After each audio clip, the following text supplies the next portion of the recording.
Welcome to the Astrology Star Sisters. Today the topic is Pluto and Aquarius and relationships. My guest astrologer today is Margaret Gray from Ireland. She's my teacher and colleague. Welcome, Margaret. How are you today? Oh, thank you so much for inviting me, Liz. It's an absolute joy to be here. Thank you. And, here in Ireland, our evenings are getting brighter, so it's lovely to still have a little bit of daylight. Okay, so we're going to get started. And to get a hold of Margaret, her website is astrologypsychological.com, and my website is alightpath.com, and we enjoy hearing from you. So go ahead and start, Margaret. Well, today we're talking about Pluto in Aquarius in relationships. And really, I wanted to talk about this because Pluto is such a powerful energy. And I think there are some misconceptions, there are some fears around it. And yet, Pluto is so important and so transformative. And Aquarius is not a sign that we often relate to relationships. So I wanted to talk a little bit about what might it mean? Because, of course, we haven't had Pluto in Aquarius for a very long time. So it's very hard to look back and equate it because when it was last in Aquarius, and I actually wrote it down, was 1778 to 1798, relationships meant something completely different. So we know Pluto is finally settled in Aquarius. Yes, it is. And here's the chart for Pluto and Aquarius. Yes, interesting. We have that, that very powerful Sun Pluto conjunction that is really gives us a taster. And I think it's easy to forget because Aquarius is an air sign and it's a little bit more detached and it's more about the collective. It might be a little easy to underestimate how powerful it is. I would agree for sure. And then we had a Pluto retrograde, and then here's when it re-entered Aquarius in November. Yes, absolutely. And, we can see, I mean, this is the chart for the UK. So, of course, it's relevant to me here in Ireland, a little bit different for other countries. But if we look at it in terms of the UK, it's very interesting that it's right there on the descendant. And of course, today we're talking about relationships. So, this chart is particularly active, really, as we go through this topic. Thank you, Liz, for doing the charts. Oh, you're welcome. So these are some of the words that I put up. I threw them out there because these are some of the words that when I'm working with clients and they're going through Pluto transits, these are the words that come up time and time again, these themes. And we know that Pluto in its essence is really about the transformation, the evolution of our consciousness. And Pluto is very connected with the unconscious. When we think of Hades, when we think of Pele, who I often like to talk about because I lived in Hawaii, and the Hawaiian Islands are literally volcanic islands. So they are transforming and transmuting every second, every moment that we're on those islands. And that's very much the energy of Pluto, the energy of the unconscious, the things that we don't see. So with the Hawaiian Islands, we're enjoying the beauty of the islands, but meanwhile, underneath the lava is shifting and moving and changing. And at the moment, of course, that's happening on Santorini. So it's something which is very live and kind of there present for us all. We talk about Pluto with death, birth, loss. And also, we need to talk about rebirth. And that's something you and I, Liz, were talking about just before we started the show, the kind of powerful influence of Pluto transits, and that there can be a loss. But sometimes the loss is of things that we need to release, to let go, where there's maybe an element of toxicity, where they've outworn their usefulness. And to remember that the planets, Pluto doesn't come along and just remove things that are important to us just for the fun of it. There are things that maybe we think we want, but actually we realize during the transit that we didn't want. And that's the case in relationships. And sometimes that can be a little bit challenging because We may want a relationship. We may really feel like this is the relationship of our dreams. Pluto comes along and it changes it, it transforms it. And sometimes that may involve letting go of aspects of the relationship, or maybe letting go of some relationships in our life that no longer work. The other words, hopelessness, that can be sometimes part of a Pluto transit. And it's that kind of sense of like, oh my goodness, I'm in the darkness, I can't see. And we were just talking also before the show about the big storm that happened in Ireland. And, there's that sense sometimes in a very big storm of helplessness, of hopelessness, of like, oh my goodness, my roof is blowing off. What can I do? And we can't stop it. We can't stop a Pluto transit. There can be issues of betrayal, there can be a fear of extinction, but also a sense of our core strength. When we go through a Pluto transit, we encounter the strength within us. For any of you who have gone through Pluto square Pluto, you know how that's when Pluto squares itself at midlife, there's that sense of really encountering our inner strength. And then we come to survival, courage, determination. Resilience is a word also connected with Pluto. Power, intensity, incisiveness. The swamp, a feeling of like, am I ever going to get through this? That feeling of like, gosh, what's in the depths of the swamp? Are there snakes? Are there leeches? Also, our reptilian brain, when we're in fear and in shock, we go into that very primal fight or flight. And with Pluto, there is that fear of annihilation, and that can be with all the transpersonal planets. And I know you did a talk recently with Robert, of course, Liz, and that's part of the transpersonals when they change signs, when we're at the start of that process, that fear of like, gosh, am I going to be annihilated? Because they're all about the collective evolution. They're not so concerned with our personal evolution.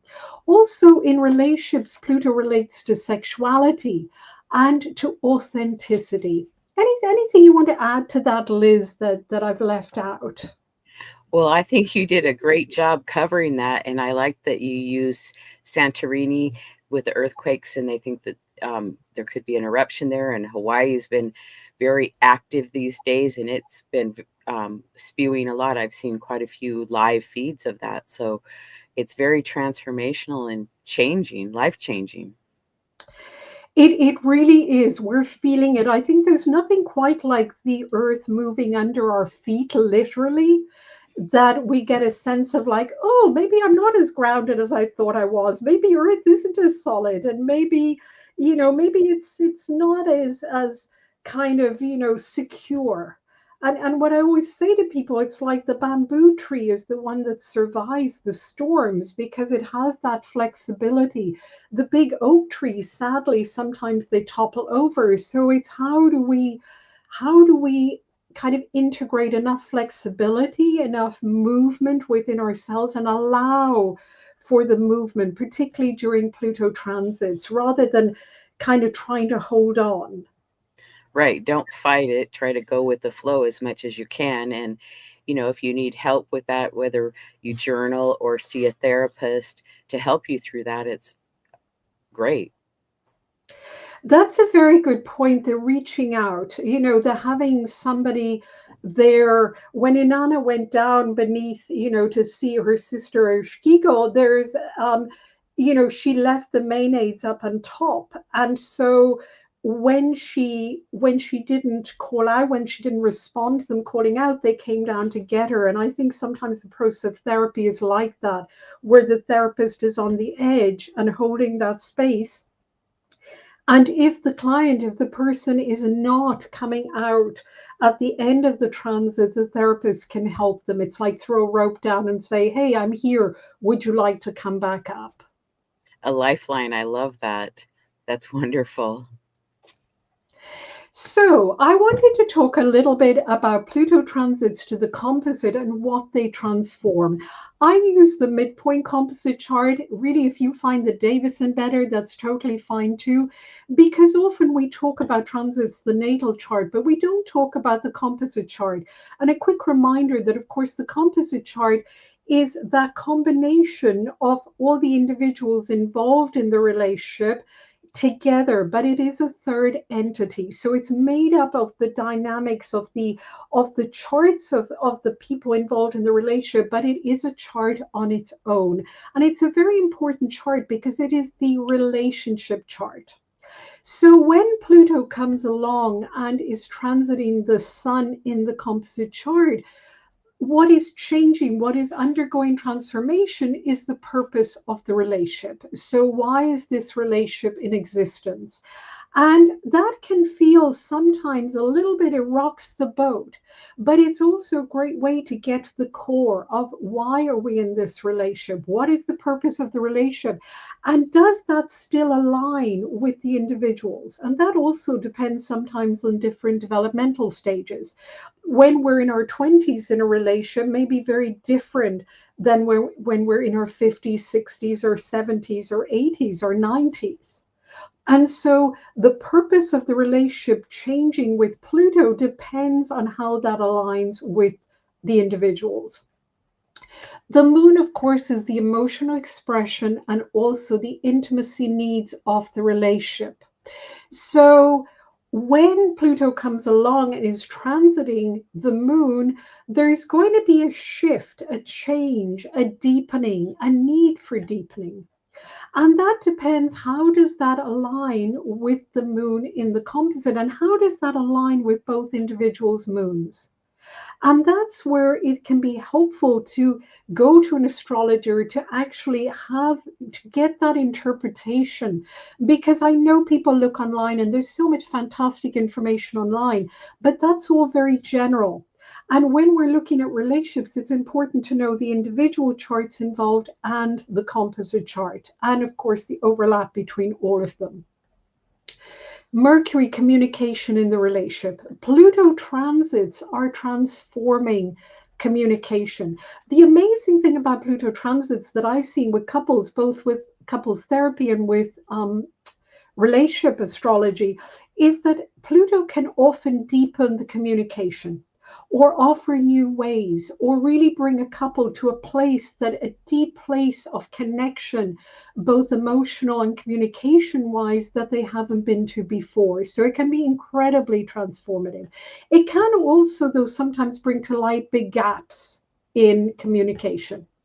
And that can help couples or triples or however many are in the relationship to decide they need some support.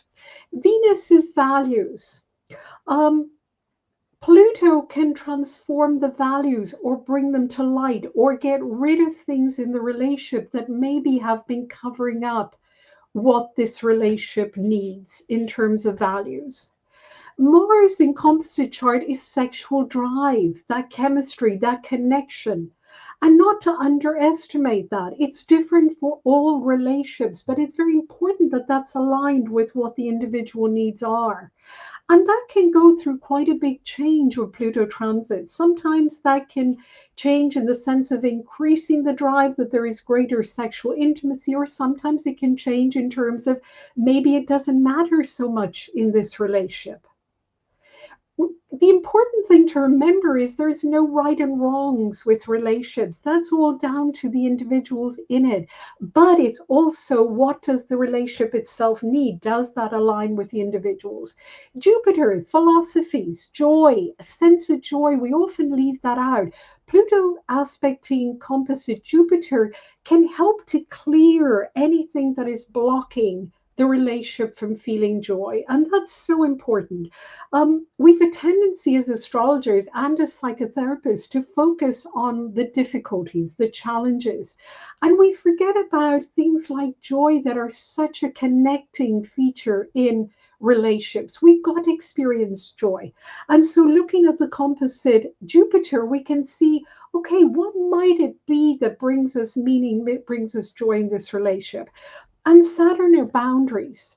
When Pluto comes to Saturn, we know in our natal chart that sometimes it can feel a little uncomfortable because we've built these boundaries that sometimes have become walls.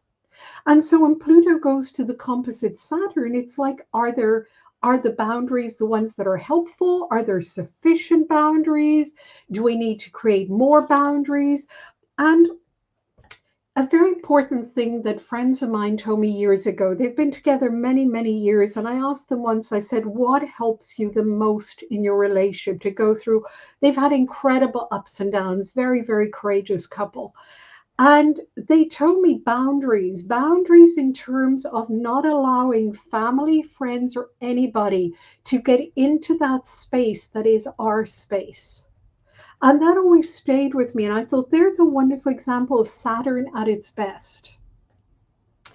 The angles are very important. The ascendant, the first meeting, and also how the couple approach things as a couple or trouble, how the relationship approaches things.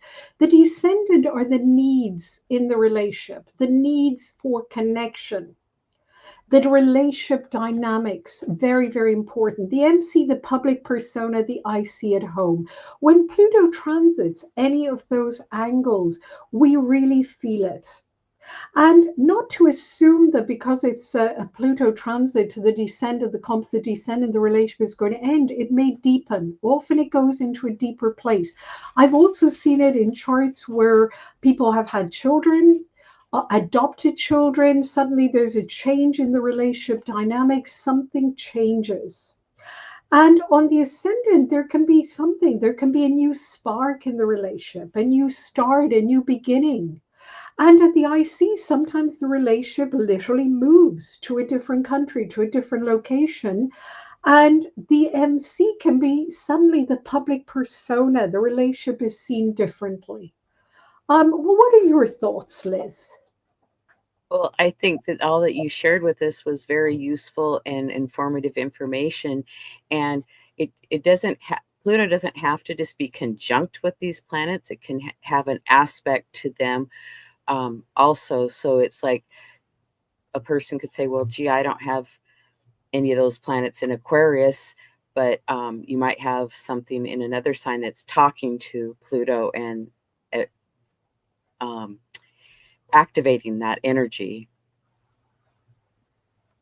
Absolutely and totally. And, you know, I haven't talked much about Pluto and Aquarius. I've kind of been talking more generally about Pluto.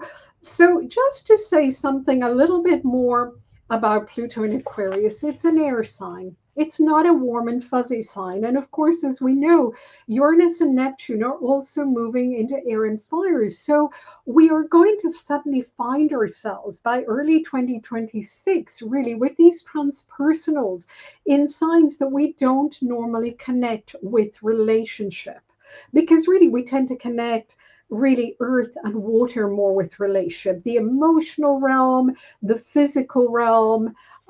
Whereas fire and air are more detached, they're a little bit distant.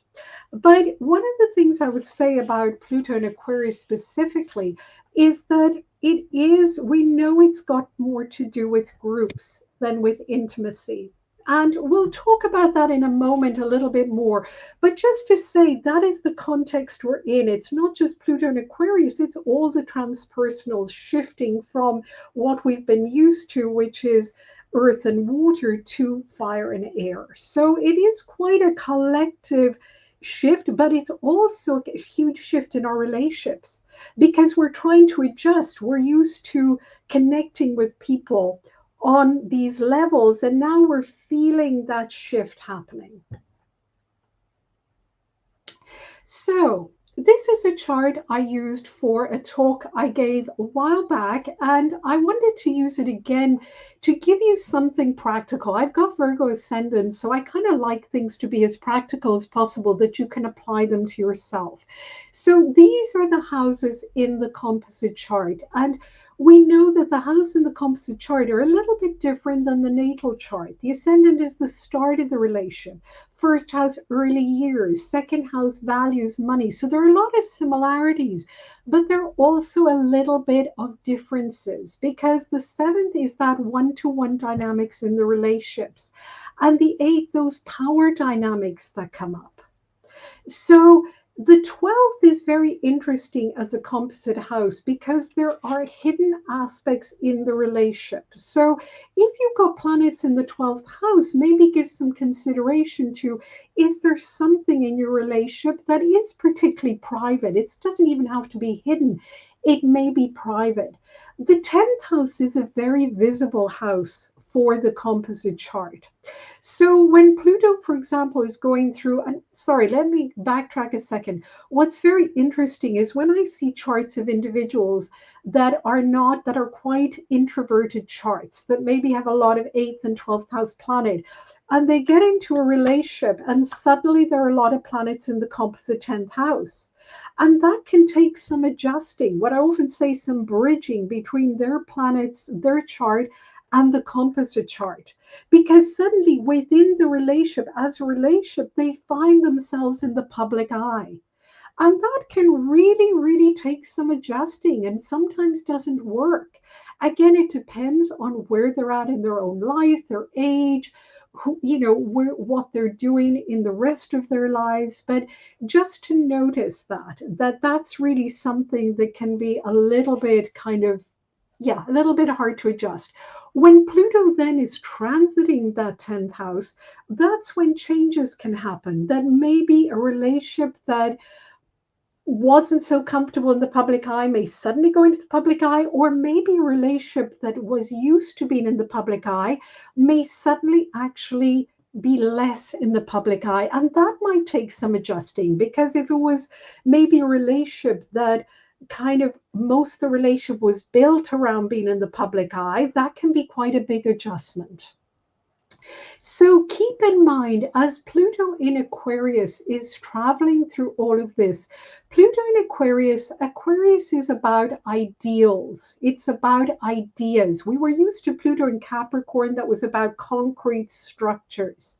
This is very different. This is not about so much integrity as Pluto in Capricorn was about. This and our roots, this is much more about ideals, ideals. And one of the issues with Aquarius is a perfectionism, an idealism. So that Pluto in Aquarius can be about the ideal of how a relationship should be, which is really very difficult because what I often say to couples, when I'm working with them in therapy and they're, but our relationship should be like this. When I hear the word should, I'm like, there is the idealism and perfectionism. And often, of course, with younger couples as well, younger relationships, there is that idealism of how it should be. And often I say, where is the self-compassion and where is the compassion and grace for each other? Because none of us are perfect and no relationship is perfect. So where is that? And Pluto in Aquarius does not have that built in. So I think we're going to need to, as individuals and in our relationships, really bring that in ourselves, of where is the compassion, where is the grace, where is the tolerance?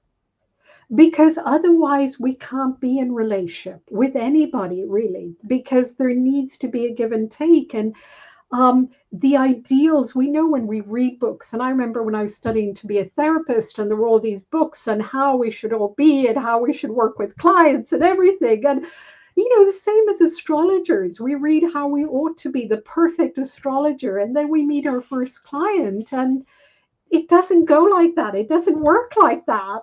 And then we come away from a session thinking, I can't do this. I am the worst astrologer, the worst therapist in the world. And then we somehow learn to have a little bit of compassion while still retaining the ideals of what we wish to aim for. So those are just some of my thoughts.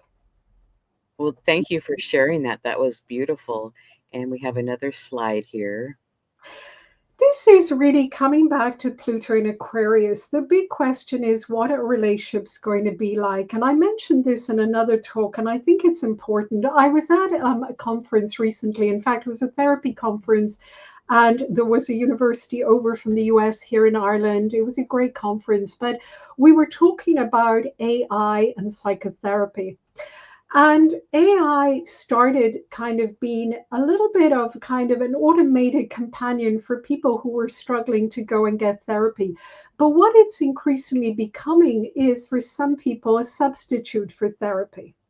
And this is also happening as a substitute in relationships. Apparently, now there are apps that people can get where they can build the perfect partner. So they can build all the qualities they want, none of the problems, and this partner reflects back to them everything the person wants to hear. So basically, imagine, this app that tells us, Liz, you're wonderful. Margaret, you're wonderful. You're such a great person. And so this is happening more and more. And they've noticed that people, if they change the app, people are having withdrawal symptoms and they're getting really angry and upset. Now, the theory of this sounds good in terms of people who maybe struggle to create relationships, but the practical reality is that what is being mirrored back is this narcissistic view of oneself. Because, of course, one of the big learnings of any of our relationships is where our best friend or our sister or our colleague or our partner or our lover says, you did what? What did you just say? Like, did you really just say that? Like, did you really just do that?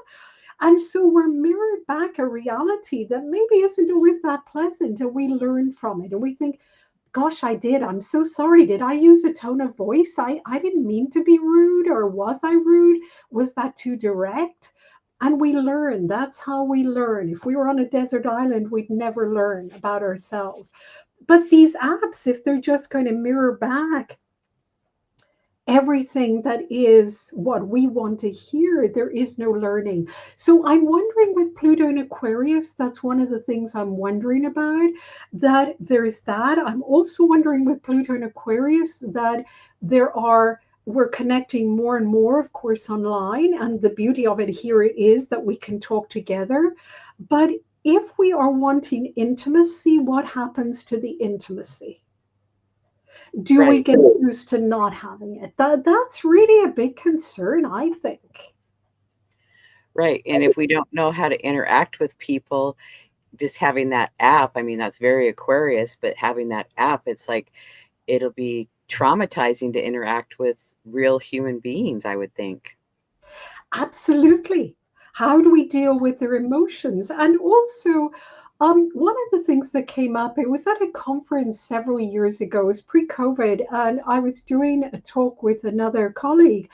And some of the people in the audience said that they've noticed in their own research that young people were having less and less sex. And whether it's due to tiredness, whether it's due to just not being interested, whether it's due to depression, anxiety, whatever the reasons. And I started looking into it and I noticed and I thought, yeah, this is making sense in terms of statistics. So again, Pluto and Aquarius, having a great conversation with somebody. And of course, we're looking for a tribe. It's very group oriented and whatever, but it isn't warm and fuzzy. But what happens to our human needs for contact? What happens to our human need for somebody to hold our hand or give us a hug? What happens to our human need for sexual intimacy and the connection that that can create and the bridge it creates across other disconnects and the comfort it can provide? Yes, it sounds like that bridge is very important because we are, doing things on our own and on the computer and Zoom, which that has good, you can go to a class that maybe, if you had to travel, you wouldn't be able to go to, but then to bridge and balance that with human contact and human in-person groups. That sounds Yes. like a good way to handle that. I think that's very important. Another thing that I'm noticing increasingly with Pluto and Aquarius, because of course Pluto rumbles along, so these changes start way before and they kind of continue way after. And I've noticed an increasing amount of couples that certainly I work with who are in different countries. which it's great that there are different locations, but I'm also noticing the issues that are coming up with them, and how they are saying that when they've got a period of time together, say 6 months together in the same country, some of the difficulties they were experiencing are actually much easier. So I am noticing increasingly this trend that for work reasons, or just because they met online, or because they met in a different country, that really there are quite a few challenges. And of course, then if they have children, or if they have members of their family, then it gets complicated. And the interesting thing about all of this is that actually it's almost like they're dismissing that. So many of them are like, oh yeah, but we have all these months together. And so I'm kind of trying to bring them back to, yeah, but actually that is something huge. But we've got so used to it that I think we're dismissing these very big things and forgetting we're flesh and blood, we're humans. We need that connection. And so if we're having an intimate connection with somebody, intimacy also means the difference in being able to see somebody. And I asked them, I said, what's different when you're together? Why is it working together? And they said, well, when my significant other says something, I can see their expression more and I know what they mean, or they're holding my hand and hugging me as they're saying it. So I know that they mean it in a good way. It's not, whereas it comes across as cold. But with Pluto and Aquarius, increasingly, there's that kind of distance. Yes, and I've experienced long distance relationship because when I was married, my husband was gone several months a year, and it was a big challenge, but and it was difficult. It was easier when we were together. So I can totally agree with that. So any other takeaways with Pluto and Aquarius? Because it's going to be there for 20 years, so we're going to have to work through this for 20 years. I think really the important thing is that we need to really find our tribe, connect at a local level, which you mentioned. And I think what I'm seeing more and more is that groups are springing up, or people are springing up saying, hey, this is what I'm really interested in. Anyone else want to meet with me? And I certainly noticed that in Ireland, just in the last few months, people saying, I've always fancied talking about this subject if anybody else wants to come along. And so groups are springing up in person where we're able to gather. And I was at one, in fact, last Saturday, and I didn't know what it was going to be like, but it was just amazing. And I really only knew one person in the group, a friend who came with me. But it was such a lovely feeling of actually, and also the space was so Aquarian because it was spacey, roomy, there was lots of air. So there was a real sense of each of us having our own space and yet being able to share ideas. And it was very Aquarian that there was kind of a mixture of presentation and talk and meditation and so on. So I think increasingly this is where we're heading towards. So I think for anybody out there, if you've got ideas of groups you want to set up, and if you're feeling like, oh, I don't know many people, just set it up, rent a room, and just put it out there on social media and say, anybody else interested? And I think increasingly we're going towards friendships. I think friendships are going to be prioritized more. I'm always amazed over the years when I've offered to do a talk on friendships for conferences or whatever, it has never been picked as the talk. It's almost like friendships are almost kind of a notch below sexual partnerships. And I often wonder about that. And I think, gosh, yet I know for myself, and especially as an only child, my friendships have been invaluable. And I still have friendships from when I was 4 years old and we were in school together. So I can't imagine not having important friendships. And so I'm wondering if Pluto and Aquarius is going to help us really value those bonds a lot more and realize that those people that we share our values with, that we share a connection of choice with, is really that's what's going to be strengthened over the next few years. Yes, I agree. Friendships are very important to me, and so I totally agree with that. Thank you. So here is your little advertisement. Would you like to talk about it, please? Sure. In about 2016, a colleague and I set up relationships and astrology. It actually happened very organically. We started doing some talks on relationships together because it was our passion. And then we realized people enjoyed it. And so we started doing some small courses, and then we set up a website.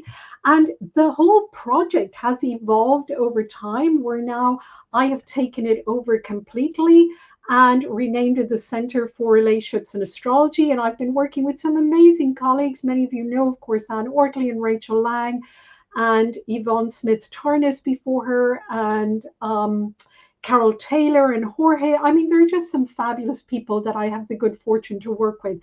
And we have been offering certificate courses in the astrology of love and relationships. But keep a lookout, because I am making some changes. There's going to be some new courses, or they're going to be structured a little bit differently in keeping with hopefully what is needed out there. So do keep a lookout on our website. Do join the mailing list. I promise I won't spam you, because I hate being spammed. So we really only send out newsletters when something new is happening on a course. And the relationship class I've been taking, and it's almost completed in a couple more weeks here, and I've enjoyed it greatly and learned and polished my skills. Thank you, Liz. Thank you so much. And yes, this is my work. I kind of wear three hats, really. I do my psychotherapy work with couples a lot, and also with individuals. And then I do my astrology work. And my astrology work, I do both relationship work, and I do psychological astrology. And also I merge the two. So I do astrological counseling for both couples and individuals. If you want a mixture of psychotherapy and astrology, that doesn't mean necessarily use the chart the whole time, but it's there in the background. So feel free to get in touch with me, and of course to ask more about the work I do, and if anything feels like it might be helpful to you. Thank you for sharing that. And I have other podcasts. I've been working on a series of with different astrologers for the astrological highlights of 2025. And a new show will be Magical Astrology with Robert. And Justin and I do the full moon forecast, the astrology forecast, and a Chiron asteroid series. And then I have a show called the Astrology Star Sisters, and we cover the dwarf planets, planet stationing, the decans used in astrology and tarot, fixed stars, Uranian astrology, and Chinese astrology. So come back and check some of those out. I will be on Talk Cosmos on February 23rd. I'm part of the archetypal symbols team. We're talking about the Pisces new moon, and you can watch it here on my channel live, or come back after and watch. And I want to thank Margaret for joining me today, and hopefully she'll come back on another time in the future and join me again. But to get a hold of Margaret, it's astrologypsychological.com, and my website is alightpath.com.